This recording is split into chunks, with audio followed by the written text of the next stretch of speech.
कार्यकर्त्याच्या आग्रहाखातर प्रेमाखातर या ठिकाणी आले आणि आता परत त्यांना मुंबईला उद्या अधिवेशनाला उपस्थित परत परतीचा प्रवास करायचा आहे।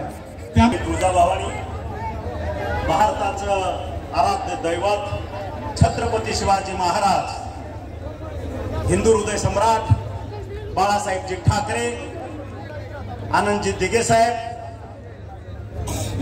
भारताचे किंबहुना विश्वाचं नेतृत्व करण्याची क्षमता असणारे भारताचे पंतप्रधान नरेंद्रभाई मोदी, महाराष्ट्राचे लाडके मुख्यमंत्री एकनाथजीभाई शिंदे, आमचे लाडके उपमुख्यमंत्री देवेंद्रजी फडणवीस साहेब, अजितदादा पवार साहेब आणि आज वाढदिवसानिमित्त जे मैदान या ठिकाणी संपन्न झालेलं आहे त्याचे आयोजक माझ्या हृदयातील माझे सर्व शिवसैनिक, राहुल आणि तमाम शिवसैनिक, या ठिकाणी उपस्थित असलेला म्हणजे दुष्काळी पट्टा असून सुद्धा कुस्तीला पसंती देणारा जागरूक पालक, कारण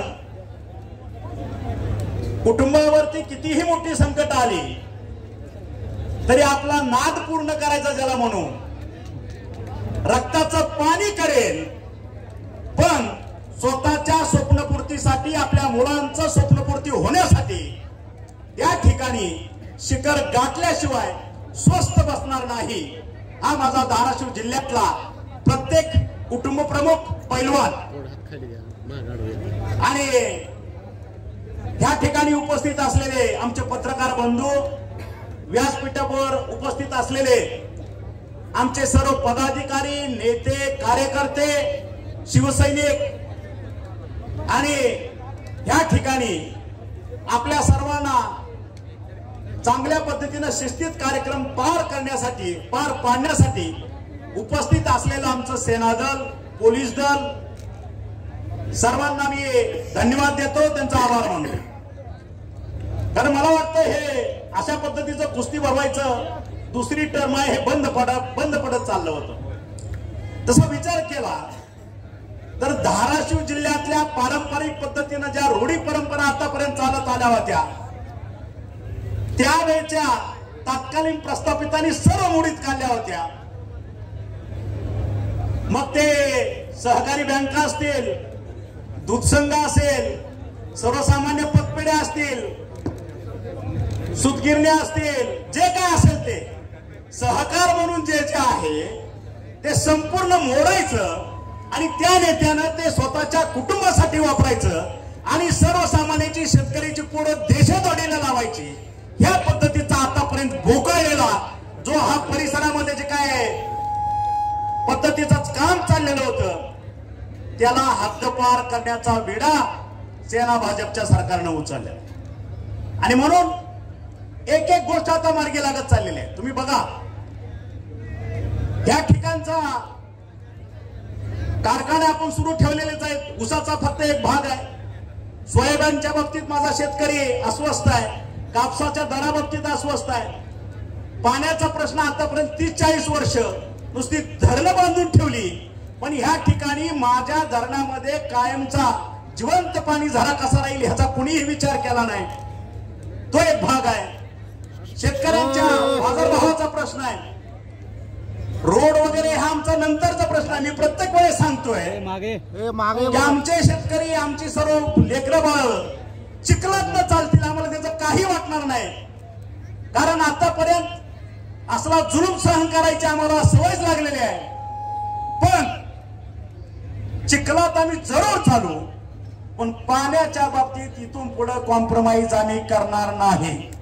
हा आमचा जिव्हाळ्याचा प्रश्न आहे आणि म्हणून मगाशी आमचे मार्गदर्शक ठाकूर साहेबांनी सांगितलं की 17,000 कोटीचं बजेट मंजूर केलं।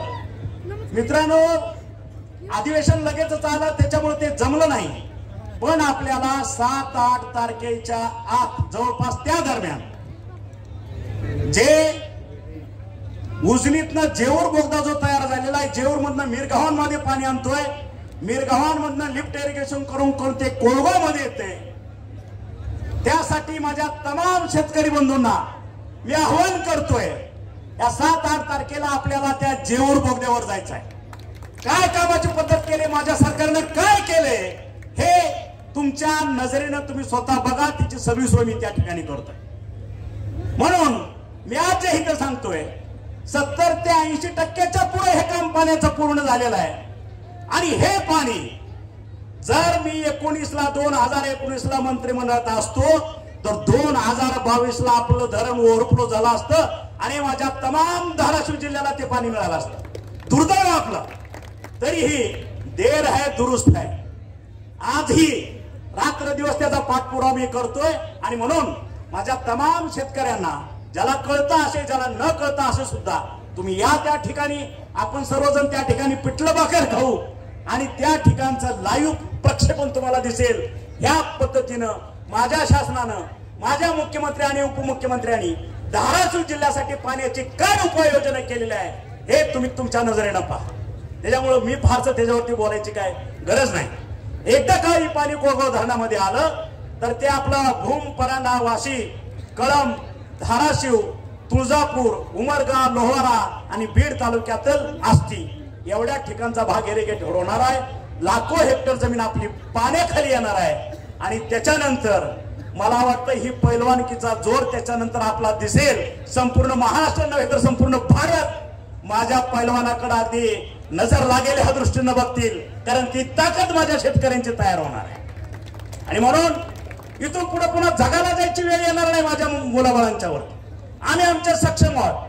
आज 50 एकर, 100 एकर, 200 एकराचे वतनदार आहेत. पण साल संधी सुद्धा 10 पोतं सुद्धा त्या ठिकाणी ज्वारी होत नाही, ही अवस्था होती.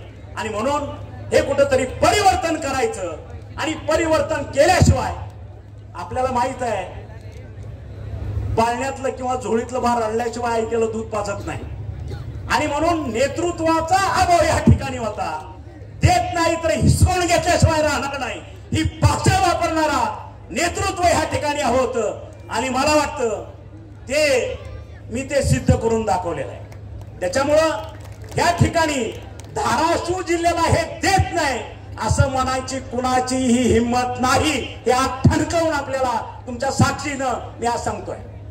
आणि म्हणून विकासाच्या बाबतीत हे 1.5-2 वर्षच मिळालेले आहेत. येत्या 24 ते 29 मध्ये सुद्धा प्रचंड प्रमाणात महाकाय विकास ह्या धाराशिव जिल्ह्याला सेना, भाजप आणि अजित पवारांची राष्ट्रवादी ह्या 3 पक्षाच्या महायुतीतनं तुम्हाला पाहायला मिळेल.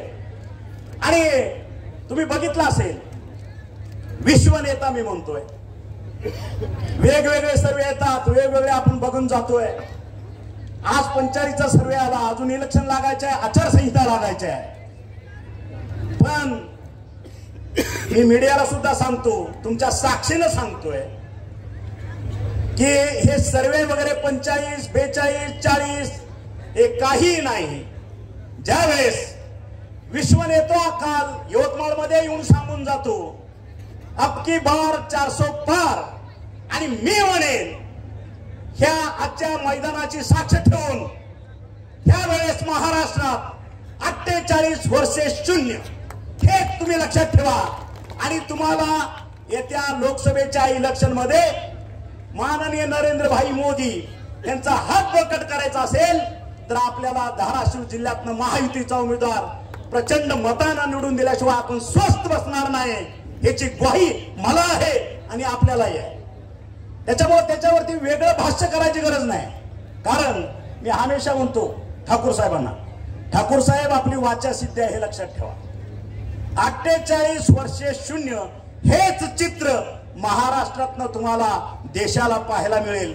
एवढंच आज या 2024च्या लोकसभा इलेक्शनच्या बाबतीत मी बोलतो.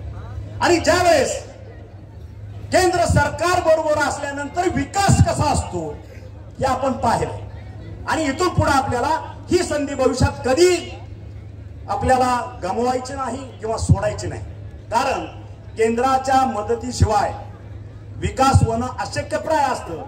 ज्या ज्या ठिकाणी आपल्याला निधी लागेल, 1000 कोटीचा निधी, त्या त्या ठिकाणी केंद्र अगदी आपल्याला हिमालयाप्रमाणे आपल्या पाठीशी उभं राहायला पाहिजे ही अपेक्षा ठेवणं गरजेचं आहे. त्याच्यामुळं आणि ज्या वेळेस विरोधी पक्षातले लोकही आम्हाला भेटतात, मंत्री म्हणून भेटतात, एक ह्या ठिकाणचं परिवर्तन करणारा नेता म्हणून भेटतात, त्यावेळेस अगदी दिलखुलास गप्पा होतात.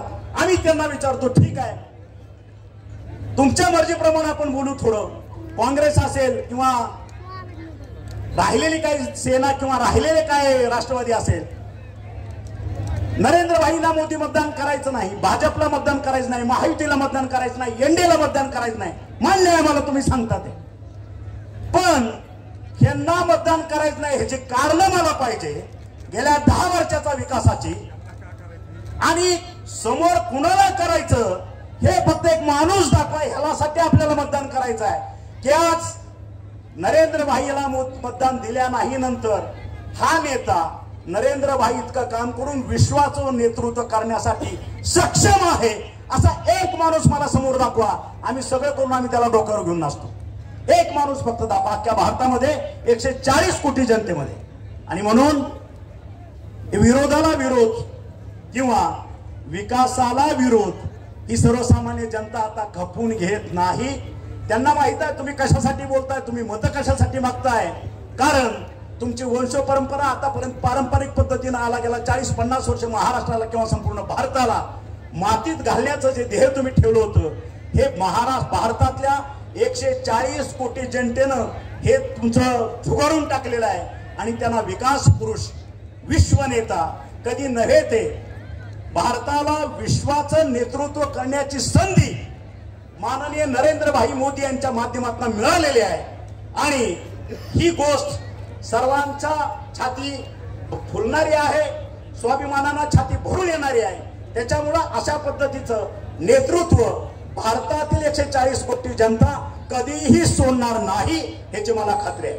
आणि म्हणून येत्या निवडणुकामध्ये तुम्हा आम्हाला सर्वाला आपल्याला नरेंद्र भाईसाठी मतदान करायचं नाहीये.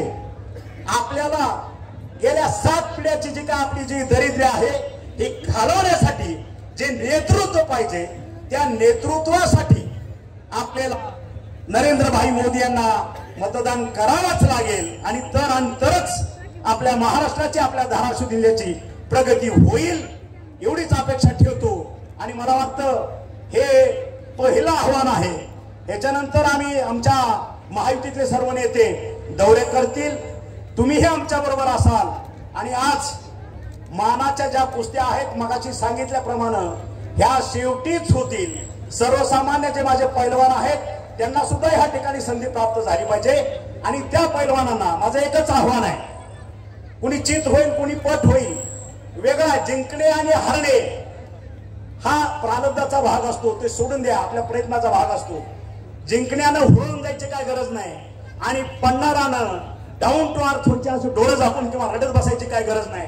परत जोमानं पुढच्या अशा मैदानामध्ये उतरून जो कोणी तुमच्याशी लढला होता त्याला चितपट करण्याची हिंमत डोक्यात ठेवा.